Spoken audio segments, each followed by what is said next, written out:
Amados sacerdotes, diácono, seminaristas, fiéis aqui presentes nesta celebração, permita-me que a minha reflexão seja mais direcionada aos nossos seminaristas, futuros sacerdotes da Igreja, homens que estão sendo talhados pela formação seminarística, para que depois, como sacerdotes, possam dar frutos sazonados de fé, de serviço, de amor, de acolhida no coração da nossa Igreja diocesana. Nós acabamos de ouvir um texto do Evangelho que nos insere na compreensão dos mistérios de Deus. Esta visão de Zacarias, de que a sua esposa, já idosa, praticamente estéril, iria ser mãe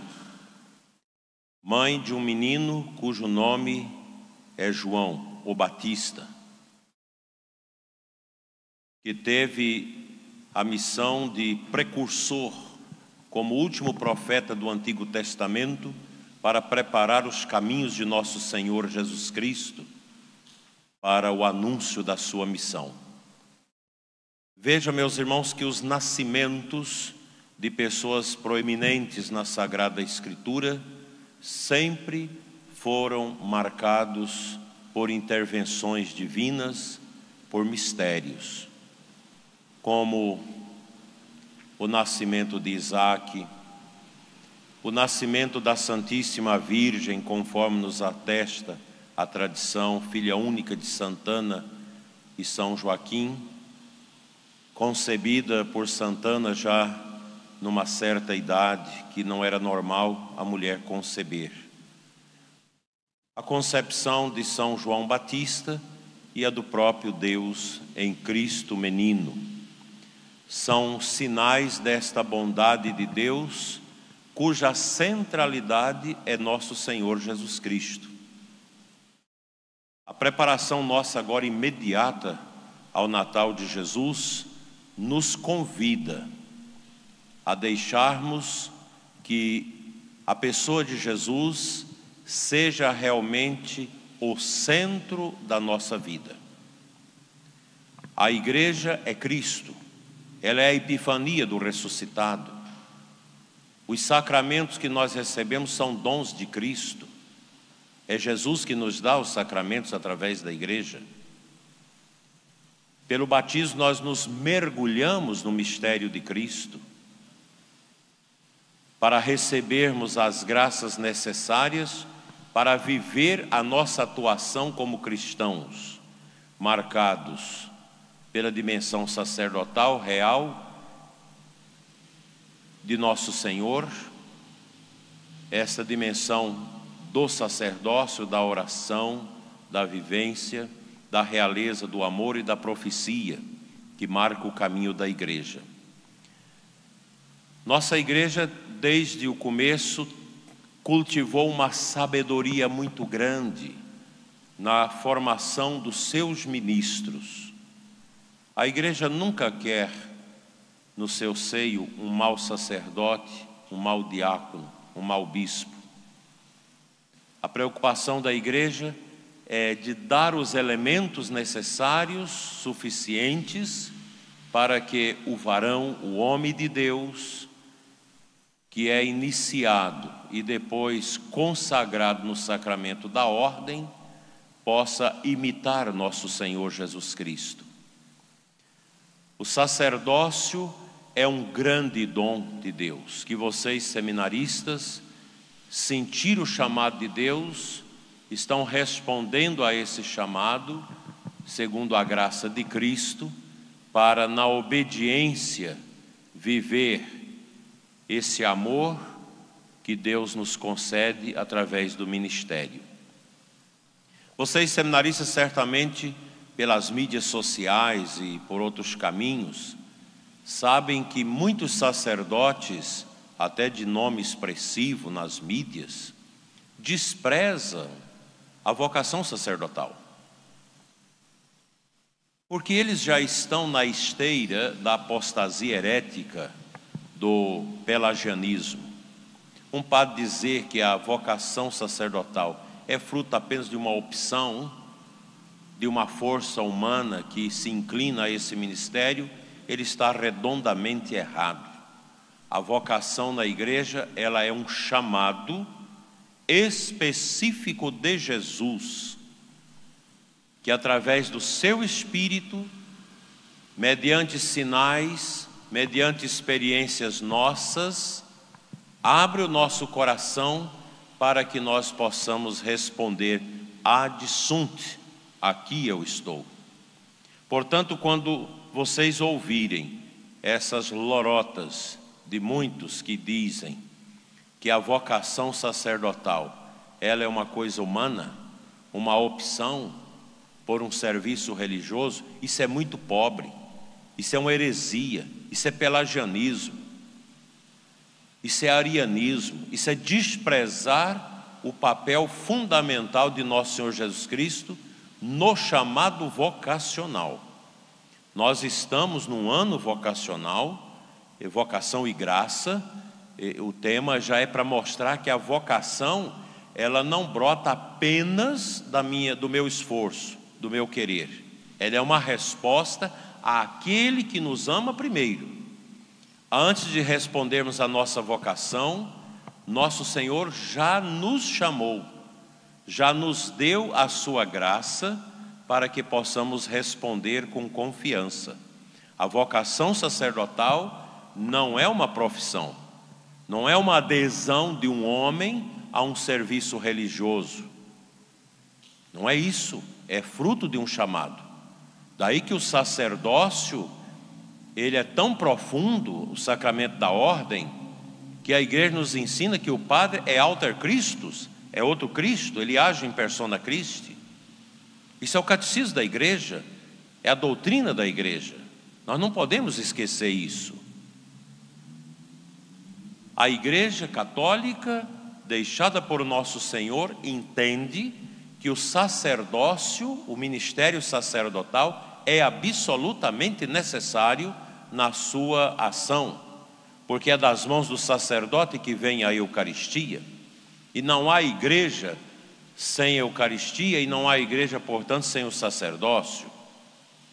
E a nossa Eucaristia é uma Eucaristia válida, porque ela vem desta irrigação espiritual mística que nós recebemos através da sucessão apostólica. Na Igreja Católica nós temos a verdade deixada por Jesus, os elementos necessários e indispensáveis para a salvação das almas. Fora da igreja não pode haver salvação, porque nosso Senhor quis estabelecer a sua igreja, fundou a sua igreja, sob Pedro e os apóstolos, deu a esta igreja o poder das chaves. E a nossa igreja tem uma missão, a missão de evangelizar, de levar Cristo às almas, de santificar as almas, de dar vida espiritual ao mundo. Essa é a nossa missão. Qualquer pessoa que fora da igreja, em outros movimentos religiosos, ou às vezes até em situações precárias de ausência religiosa, se salvam, é em virtude do mistério da igreja deixada por Cristo. Para isso, recomendo a leitura atenta da Redemptors Missio, de João Paulo II, a missão do Redentor, que nos dá essa ideia tão importante de compreensão sobre a igreja.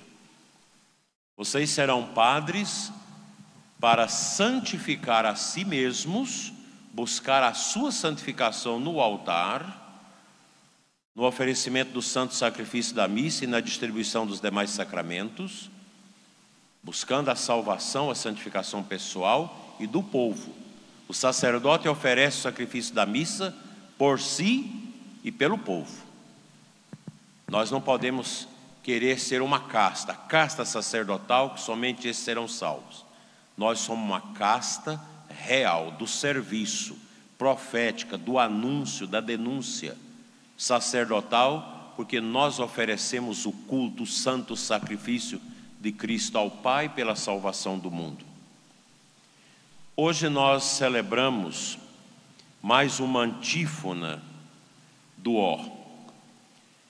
Nesses dias nós rezamos essas antífonas tão importantes no canto do Magnífica, no canto evangélico do Magnífica, onde nós temos essa antífona tradicional da igreja, do Papa Leão Magno, se não me engano, o Gregório Magno, agora não me lembro, que deixou para nós o Aerocrás, essas antífonas que nos leva a entrar nesse tempo do Natal, no mistério glorioso do Cristo que chega. Hoje a antífona é a seguinte: ó raiz de Jessé, ó estandarte, levantado em sinal para as nações, ante vós se calarão os reis da terra, e as nações implorarão misericórdia. Vinde salvar-nos, libertai-nos sem demora. É uma antífona tão poderosa, dá para escrever uma tese de mestrado sobre ela, sobre o valor da presença de Cristo no mundo. Nosso Senhor é esse estandarte. O estandarte sempre chama a nossa atenção. Quando a gente assiste os filmes das legiões militares romanas do Império de Roma, eles têm aqueles grandes estandartes que ostentavam para de longe as pessoas verem: ali é o exército de Roma, vamos fugir. Ele é poderoso, ele nos massacra. O estandarte para nós cristãos é diferente do estandarte militar. Ele é a cruz. O nosso estandarte é a cruz, que é sinal de escárnio, de degradação para os gregos, para os romanos, mas para nós cristãos é o sinal poderoso daquele que nos salva. Somente Cristo pode nos salvar. Raiz de Jessé, porque nosso Senhor vem de Davi. Jessé é o pai de Davi. Ele é chamado filho de Davi. O próprio cego, quando pede a cura, Jesus, filho de Davi, para mostrar que a estirpe de Cristo é uma estirpe judaica, que nasce do coração do povo de Israel, para nos salvar. Ele é levantado como sinal para as nações. Nosso Senhor Jesus Cristo vem no seio de Israel. A sua missão pública nesse mundo é dirigida ao povo de Israel. Mas ao ser levantado na cruz como estandarte salvífico, ele se tornou o Rei e o Salvador de toda a humanidade. Ante vós se calarão os reis da terra, como os reis magos, que diante da criança na manjedoura, o Cristo, o menino, fizeram silêncio e deram os seus presentes. Todos os reis desse mundo que se investiram contra a igreja, todos aqueles que investiram contra nosso Senhor Jesus Cristo, morreram e se apodreceram à sombra do estandarte da cruz. Ninguém vence a cruz. A cruz de Cristo, que os templários, que os cruzados ostentaram nas lutas tremendas para defender a fé católica e os lugares santos, é a cruz que não faz medo, mas que faz o convite: vinde a mim vós todos que estáis cansados, oprimidos, sobrecarregados, tomai sobre vós o meu jugo, é a cruz, e aprendei de mim que sou manso e humilde de coração, e encontrareis o refúgio para as vossas vidas, porque meu jugo é suave e meu peso, meu fardo é leve. Quando São Bruno fundou a Cartucha, eles criaram esta bonita logomarca para os cartuchos. Sed crucis dam movitus orbis. A cruz intacta, segura, imovível, assiste o mundo que move ao seu redor. Não existe, meus irmãos, sinal mais expressivo e eloquente do que a cruz de Cristo. Esse é o estandarte que vem da raiz de Jessé para ser fincada neste mundo, para chamar esse mundo à humildade. E o poder da cruz de Cristo não está somente neste mundo nosso, no nosso planeta. O poder da cruz é universal, é cósmico. Todo o universo gira em torno da cruz de Cristo, tão pobre quanto a manjedoura, mas tão rica como todas as riquezas imensuráveis do universo. O padre é o servidor deste mistério. O padre, como diz São João Maria Vianney, se ele souber a profundidade que é o seu ministério, ele morre, não de susto, mas de amor. O sacerdote, diz São João Maria Vianney, é o amor do coração de Jesus. O padre é para ser padre. O padre é um homem que não se pertence, como diz o livro de Fulton Sheen, grande bispo americano. O padre não se pertence, ele é o homem do mistério. O padre é o servidor de Cristo, é o incansável missionário.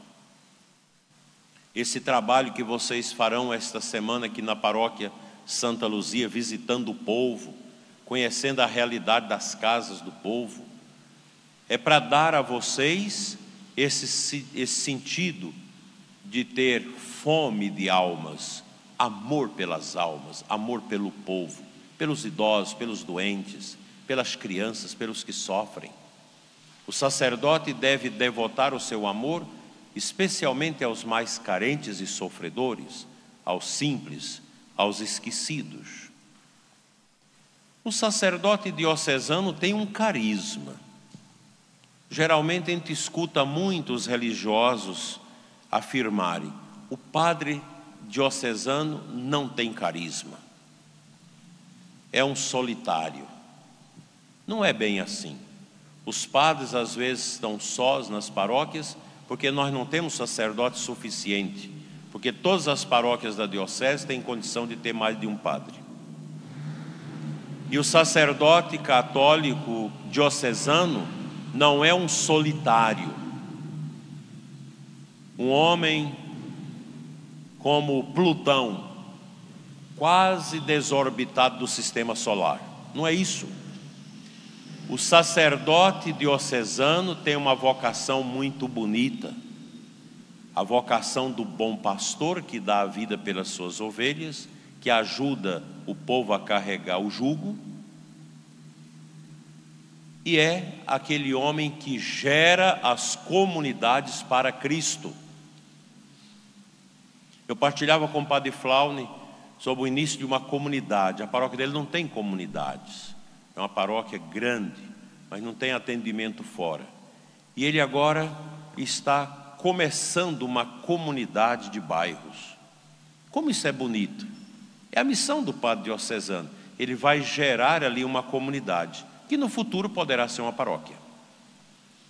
A paróquia é sempre fruto da ação de um padre, que começa com 1, 2, 3 pessoas, que se reúnem para rezar o terço, para meditar a palavra de Deus, e dali vai surgindo, vai crescendo a comunidade, nasce-se uma capela, nasce-se uma comunidade, nasce uma paróquia assim. Eu desejo que vocês criem entre vocês cada vez mais uma fraternidade, aprendam a lidar uns com os outros, não obstante as diferenças. É muito triste um padre que não consegue se dar com o outro. Isso não é divino, isso não faz parte da revelação divina.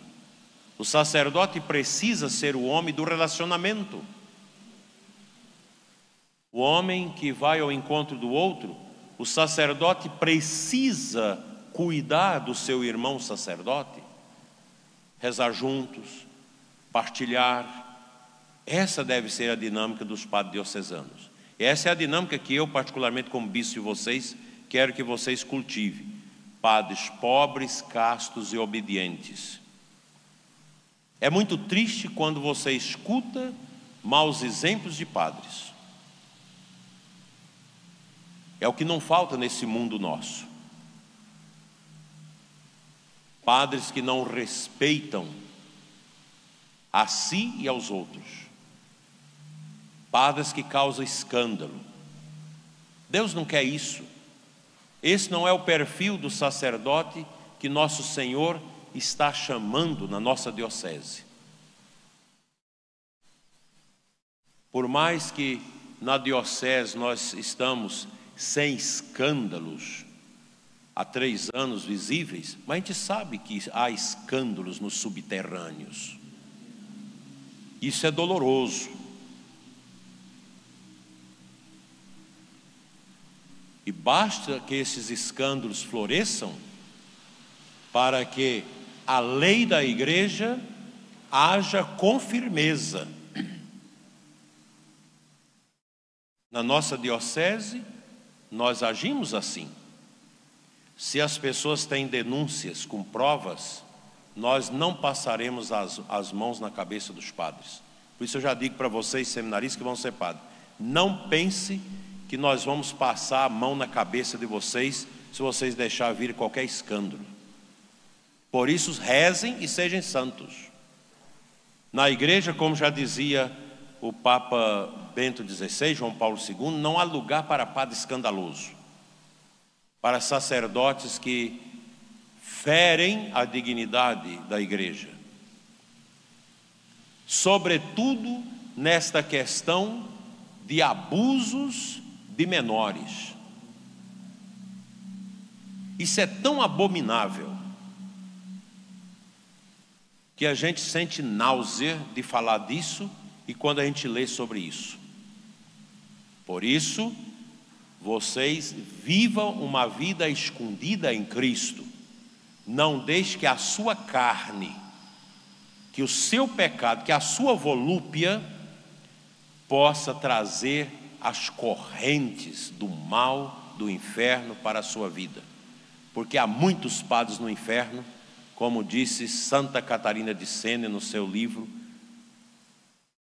de Visões. Nós precisamos lutar, fugir às ocasiões de pecado e de tentação. Um padre não é um servidor da sua volúpia, dos seus desejos. O sacerdote é servidor da raiz de Jessé, de Cristo, sumo e eterno sacerdote. É uma palavra que eu digo para vocês com muita esperança, que vocês possam ser os sacerdotes que o povo vai olhar para vocês e vai ver luminosidade em vocês. Como as pessoas viam em Santo Ambrósio, mesmo quando ele estava lendo os livros de filosofia, havia uma áurea, que era a verdade que estava ovacionando todo o ser daquele santo. E foi essa verdade, esse dom de santidade de Santo Ambrósio, que tocou o coração de Santo Agostinho para uma conversão profunda. O padre que traduz Deus com a sua vida trará para a igreja muitas vocações. O padre miserável, que não toma posse da fortuna espiritual de Cristo e se torna um desafortunado por causa dos seus desejos, por causa do seu temperamento, da sua irascibilidade, do seu orgulho. ele se torna um desprezado de Deus. Quantos desses nós temos na igreja? É uma pena.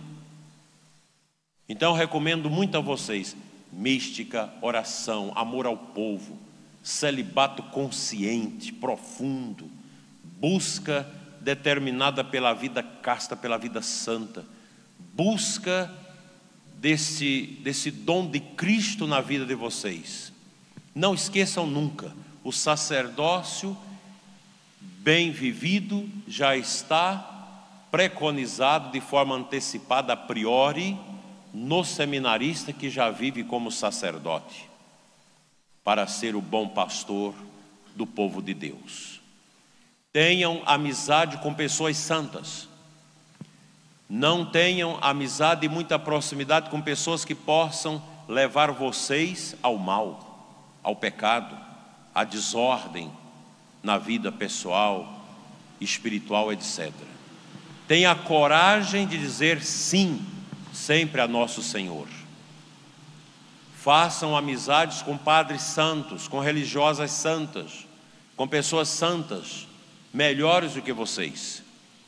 Pois se a gente relaciona com pessoas melhores do que nós teremos condição de sermos elevados. Mas se a gente fica nos relacionando com pessoas inferiores a nós, elas nos abaixam à cintura do pecado e dos vícios. Sejam homens diligentes, santos, fujam às tentações, lute contra vocês mesmos. A igreja precisa de padres santos, sábios e sadios. A igreja precisa de homens que testemunhem Jesus de verdade. Que a Imaculada Conceição, nossa mãe, padroeira da nossa diocese, e Santa Luzia, Virgem Mártir, padroeira desta paróquia, interceda pela missão de vocês nesta semana. E aqueles que estão com o coração meio vazio, aproveite para se encher de Cristo. E que vocês retornem ao seminário no mês que vem, com grande entusiasmo de Deus no coração, preparando bem a vida de vocês para o ministério. Assim seja. Amém.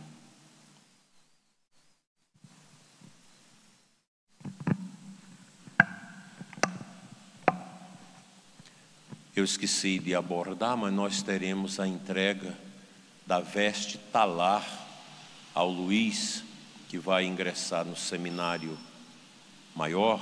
É um costume nosso na diocese. A batina é a nossa pele de imortalidade. Ela representa a morte do homem de Deus para o mundo, para viver para Deus. Isso é um momento bonito. Eu me lembro quando recebi a minha batina, no dia 22 de outubro de 1980, na capela Bom Jesus, hoje paróquia Bom Jesus, da L2 Sul, lá de Brasília. Um momento que eu nunca me esqueci. Foi muito bonito aquele momento quando Dom Ávila, bispo auxiliar de venerável memória, me entregou a batina e a sobrepeliz.